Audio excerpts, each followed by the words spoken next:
The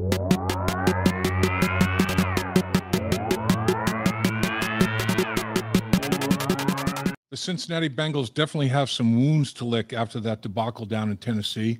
It's not that they lost the football game, it's how they lost the football game. There are losses, and then there are losses. What happened down in Tennessee? Well, in just about every category you can think of, situational football, line of scrimmage, every category, they got handled. But bottom line is the second quarter happened. I mean, I've never seen anything like it. It unfolds so quickly. What everybody thought was going to be a low-scoring defensive football game, it was tracking that way. 3-3, and then the second quarter happens. In the second quarter, the Tennessee Titans generate 233 yards offense on 19 plays. That's over 12 yards per play, 12.2, 12.3 yards per play. The other three quarters in the football game, 43 snaps, 167 yards, less than 4 yards of play. And it was really like half of the second quarter. We'll get to that in just a little bit. The Bengals in the second quarter, on 16 snaps, were able to generate 29 yards, less than 2 yards a snap. The other three quarters, they had 172 yards on 35 snaps. They had more yards than Tennessee on fewer plays. They had 5 more yards on 8 fewer plays. So, I mean, it was the second quarter, and it was half of the second quarter, to be more precise. Let's take a review of this thing, and it is UGLY. You ain't got no alibi. You're ugly. And at about halfway through the second quarter, it's a 3-3 football game. It's crazy. Then Tennessee, with 7 minutes and 56 seconds left in the second quarter, a little over half of the quarter to play, it's 3rd and 7 at their own 25-yard line. Bengals might get halfway decent field position. Tannehill goes deep to Hopkins for 38 yards. He runs a little stutter step. He gets Cam Taylor-Britt to bite, gets separation. 38 yards later, it's 1st and 10 at the Bengals' 37-yard line. Tannehill passes short middle to Wiley, run after catch, 24 yards. Then the very next snap, now it's 1st and 10 at the 13-yard line in the red zone because of those two prior plays.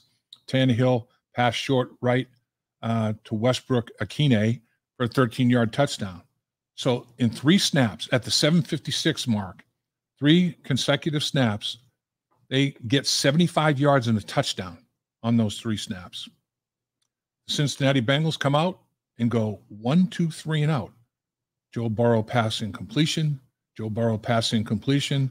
Completion short left to Drew Sample from -1 yard. On 3 snaps, they go -1 yards and they punt. So your defense is reeling. And what do you do offensively to support them? Complimentary football? Just the opposite. 3 and out, and lose a yard in so doing with 3 snaps. Tennessee gets the football again. Tannehill throws an incompletion. That is the only play in a 7-play sequence where they didn't gain huge yards. 2nd and 10 from the 27. Tannehill fumbles, trying to do the little pitch to Spears. He picks it up and reverses field for 26 yards. 1st and 10 at the Tennessee 49-yard line. He goes deep once again to Westbrook Akine, 22 yards. 1st and 10 now at the Bengals 29-yard line. Derrick Henry, King Henry, a 29-yard touchdown. 3 missed tackles on that touchdown run. He just bowled through people. 3 plays, 77 yards for a touchdown. So in a 7-play stretch, the Tennessee Titans had 1 incompletion, and they had 6 plays for 152 yards, 2 touchdowns. What? That's absolutely ridiculous. The Bengals get the football back, and they really can't do anything with it. They generate 1 first down, and then at the 2-minute warning, it's 2nd and 9 for them at their own 41-yard line. They punt the football away in 3 snaps. Tennessee gets the football with 1:20 to go. Derrick Henry hits it over right guard for 16 yards. Tannehill, deep right to Moore for 44 yards. Unbelievable. There's a penalty on Mike Hilton, defensive holding, but that penalty was declined. And that was an issue, obviously, in the football game that we'll talk about in a little bit as well. And then Tannehill passes the ball to Henry for 11 yards, shotgun. 3rd and 4. Tannehill is sacked by DJ Reader. Penalty on Pratt for defensive holding. Ends up being a 4-point penalty. They were going to line up and kick a field goal, no question about it. But now they get to extend the drive because of that penalty, negating the sack. And they ended up, this is the one where they go the direct snap to Henry in the Wildcat formation, and he does a little jump pass to Wiley for a 2-yard touchdown. Somebody's tried to do too much on that play defensively. Everybody just do what you're supposed to do. Don't panic. Don't try to harvest somebody else's crop. Make sure you harvest yours. That ended up being a 4-point play as well.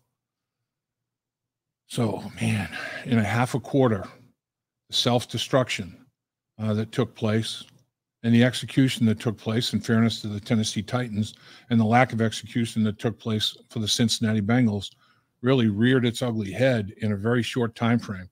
This football game was determined in about an 8-minute stretch of the second portion of the second quarter of this football game.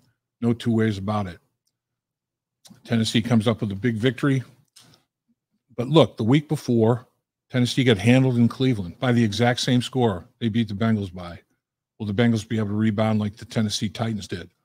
Tennessee obviously was at home. The Bengals have to travel to the West Coast, play Arizona. A little bit different dynamic. But the Bengals have to rebound. They have to get back in the victory column.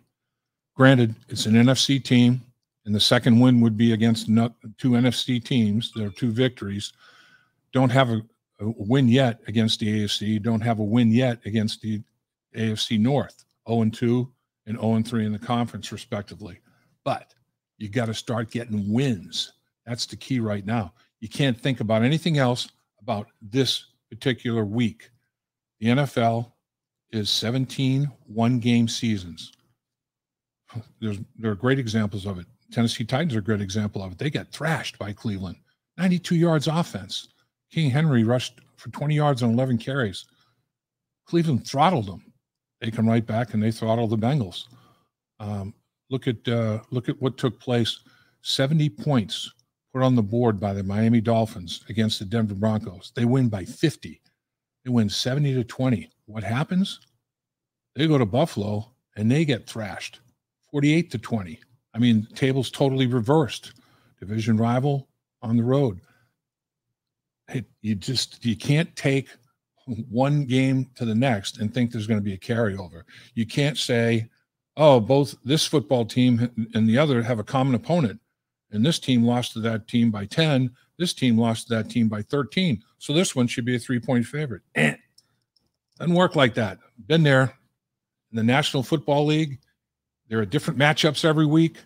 A matchup that was very, very favorable one week for a football team could be negated because you have a much better player going against that matchup that was so successful the week before. It's not going to be that dynamic the following week. I mean, everything changes on a week-to-week basis. That's the beauty of the National Football League. Can the Bengals rebound? We shall soon see. Dave Lapham here, and every day I am grateful for my experience to have played professional football. As a player, I realize self-motivation, leadership, and appreciating your teammates are key. At First Star Logistics, you can use those same attributes to create the life you want for you and your family. Build your future by working hard like I did. You'll see results both on and off the field. Call First Star Logistics today and be part of our winning team. Opportunity knocking.